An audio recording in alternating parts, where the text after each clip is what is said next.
You are listening to Transreal News, the finest news, forecasts, and advisories for psychonauts traveling the astral plane and beyond. I'm your host, Toby Damned. And now, the news in brief. The superstorm has finally abated, leaving in its wake a West Coast hardly recognizable to the people who live there. California now hosts several glittering futuristic cities, both cyberpunkish and glittering Gernsback utopias, as well as primeval marshes and a new population of dinosaurs in the Monterey Bay. The Hive has taken over several studios in Hollywood after televistic slime poured through time-space vortices across the city. They have begun filming a range of sitcoms, space operas, murder mystery series, as well as low-budget movies from several dead genres such as rom-coms and whodunit films. Spokesbugs from the Hive have issued press releases stating their intent to bring television and film back to a golden age. While the Hive famously runs bars, lounges, and brothels throughout the Upper Plains, many have observed that since the Hive has taken over some of the shadier neighborhoods and studios, that Hollywood is decidedly less sleazy. The city of Vancouver is sadly no more, having been destroyed by naughty children. Those that escaped the destruction of the city can find food and shelter in a number of camps that have been set up throughout the outlying national parks and along major highways. Due to the increased activity of giant squid with unpredictable political agendas, relief workers and emergency personnel are discouraged from traveling by water. The Transreal News Network is currently seeking information on the whereabouts of our own Walter Haversquirrel and have posted a reward for information leading to his rescue. Walter was last seen in the air over the primeval swamp that was once Aptos, California, in the grips of a giant orange dragonfly. And now the time-space forecast. Standing in for Walter Haversquirrel is Walter's brother and our own head technician, Warren Haversquirrel. Oh no. Sorry, Toby. I just can't do this. I thought I could, but Walter has always been the more outgoing of us. Please, Warren. Only you and your brother even understand how to interpret this information. I will try. Listeners, the global average irreality count has receded to relatively safe 1.2 queel, and places where the most radical distortions have taken place will be slowly returning to something closer to their pre-storm state in coming weeks. While you should definitely expect to run into bizarre phenomena, especially if you live in Australia or along the Pacific coast, much of the strangeness you will encounter will now be from things trying to go back to the way they were. Thank you, listeners.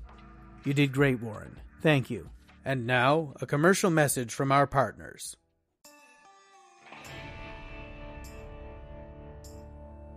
Dang, Bob. I can't find anywhere safe to put down the blanket, and I definitely need a picnic about now. It's a pretty big mess, Ashley. Mutants, monsters, alien landscapes. It can be dang hard to find a place for a little al fresco fun right now. Well, what are we gonna do, Bob? We have a hell of a long ways to go before Tombstone, and I'm feeling anxious. I'll tell you what we're gonna do, Ashley. We're gonna set down the Apocalypse Incorporated God Dog to cover us so we can relax and enjoy a little us time. What? That little old backpack you've been carrying around? How's that gonna help? Just watch. How'd that even all fit in there? The Apocalypse Guard Dog here is an articulated robot sentry, equipped with sensors that reads its surroundings using sophisticated AI. If it's moving and it don't belong, it'll send out a warning. Or if I tell it to, it'll just shoot. But how do we keep it from shooting us, Bob? Well, Ashley, it can be programmed with a whole suite of safety settings. Like, for instance, I can set it to read irreality, so that anything that doesn't belong in our reality just gets shot on principle. And it takes a range of ammunition types. I can put in a magazine of hypermanly Deus Volt ammunition, and there ain't gonna be anything from anywhere except Earth that can bother us. But Bob, you know I like to use Hive soaps. Couldn't it mistake me for an alien? No fear, Ashley. You can also wear one of these friend or foe tags, and the guard dog will know that I consider you someone to be protected at any cost. Do I have to wear it? Sure, but you don't have to wear anything else. I like that.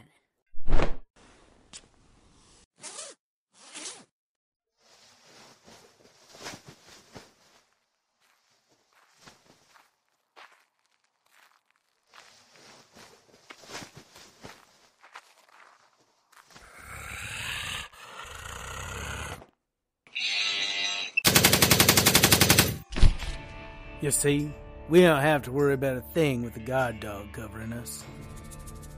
Perfect. Now come here and get my shirt off. With pleasure. The Apocalypse Incorporated guard dog. Keeping you safe so you can focus on the important things.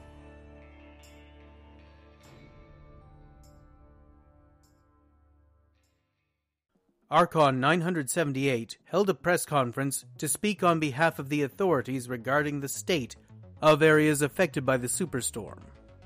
Here's what he had to say. The function of the authorities is to provide order through their singular vision of reality. Without masters, chaos would overtake you all. They provide power which you must obey. This function can include imposing order where reality does not match their will. But it is not their mandate to provide safety or security. Only total obedience will provide those things. The situation on Earth is not the authorities' concern. You must find ways to resolve matters on your own. Pray you do not allow conditions to reach the point where we must intervene.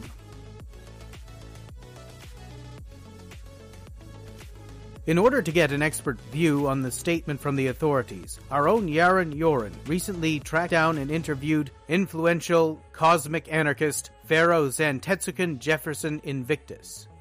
Pharaoh Invictus, hey, can I get a few words? Man, get out of here. I don't talk to no paparazzi. Not paparazzi, I promise. I don't talk to no hacks either. Hack? Yeah, okay, I'll own that one. But look, I want to hear your take on the authorities' statement, and I will air it raw and unedited. Oh, really? I thought you trans real puppets had the authorities' hands way up your asses. Maybe once upon a time, but then they started killing our sources, blacking out the shit going on down in the lower plains, and let our hometown get turned into a swamp full of giant frogs and man-eating dragonflies. How do I know I can trust you? Because I will hand you a full copy of the recording on microSD right after we're done. If we cut anything, you can put it up online and wreck us. It's a start. And I will give you a copy of a bunch of info we've been sitting on about Tul Ofala, so that if we don't air it in the next month, you can break it too. And I might lose my job just for making you that offer. Huh. Hey, ain't you the one that the barbarian cut down on the air? Yeah. Play me their statement again. Hold on, I'll speed it up. The function of the authorities is to provide order through their singular vision of reality. Without masters, chaos would overtake you all. They provide power which you must obey. This function can include imposing order where reality does not match their will, but it is not their mandate to provide safety or security. Only total obedience will provide those things. The situation on Earth is not the authorities' concern. You must find ways to resolve matters on your own. Pray you do not allow conditions to reach the point where we must intervene. Okay, one sec. I don't know if they could spell it out more clearly. The authorities aren't here to help us. And they never were, just like anyone else in power ever was. Do what we tell you, and at least you'll know whose boot is on your neck. And we have a vision of the status quo, and you can trust us to keep it. Ain't exactly comforting statements, but at least they're being straightforward. To paraphrase Brother Alinsky, when your enemy is telling you what they really think, pay attention. And if any of the dupes listening to trans real news think that the authorities are interested in their safety or security, I suggest they take a good long look at what's left of California. Maybe then they'll finally figure out what's worth resisting. Thank you. Here's your copy. I want you to play everything since you hit record. Somebody's got to hold you accountable for your promises, and it might as well be you. The whole damn thing. I promise. And now Clee Maxwell with the latest advisories for psychonautic travelers. Yes, it is I, Clee Maxwell, your spirit guide. And I have too many advisories to count, darlings. You will need to check your local postings for everything you need. It is a disaster zone out there for fully 1/3 of the planet's surface area. Sea monsters, prehistoric creatures, giants. If you're in an affected area, keep using that radio to learn where and when you can get a safe shelter. Or travel with a group someplace inland and away from the most affected areas. If you're in an affected area where the damage isn't absolutely dire, you might be waiting a long time for the government to send help, my loves, if they do it at all. They have been trying to pretend that reality was still solid for so long that they have no real plans for this kind of situation. The best way to keep safe is to stay indoors at night and bring the whole family with you to one of the volunteer reality cleanup organizations and pitch in during the day. They will keep your family safe and teach you how to best help get things back down to near one queel. And of course, do your research. There are some predatory groups out there.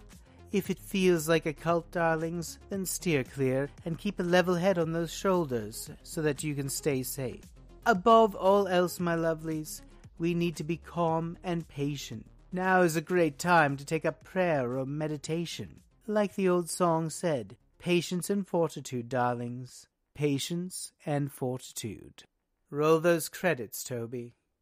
You have been listening to the Transreal News, part of the Transreality News Network. Your finest source for advice for psychonauts, astral projectors, ethereal jaunters, and people on serious LSD trips. From all of us to all of you, safe journeys.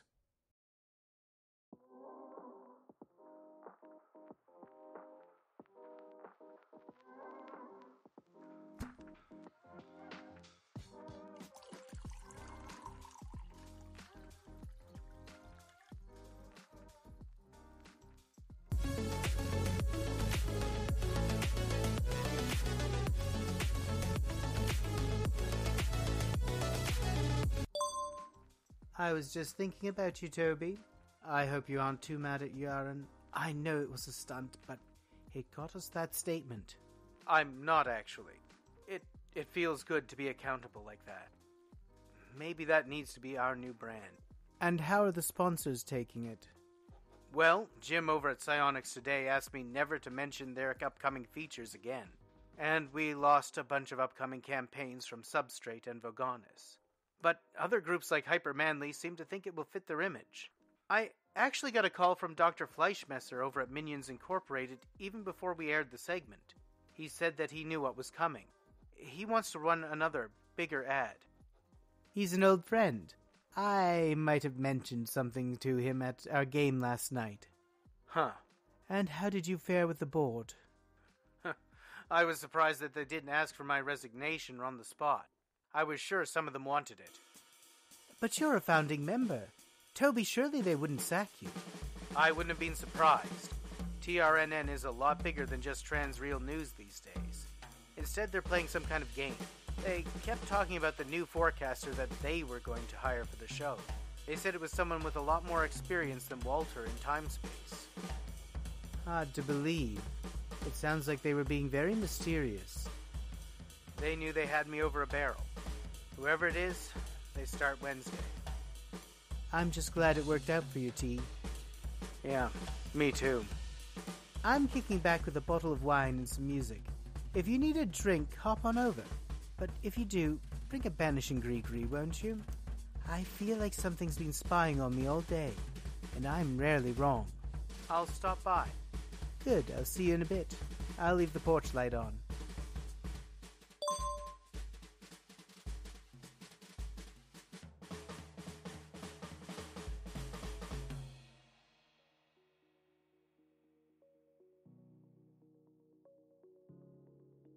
The Transreal News was created, directed, written, and performed by Brian C. Rideout, and produced by Stormhead Productions, and is released under a Creative Commons by Attribution, Non-Commercial 4.0 license. This episode of Transreal News included music and sound effects from Pixabay. For show notes or contact information, visit trans-real.stormheadproductions.ca. or visit me on Twitter at @TransRealPod. Thank you so much for listening.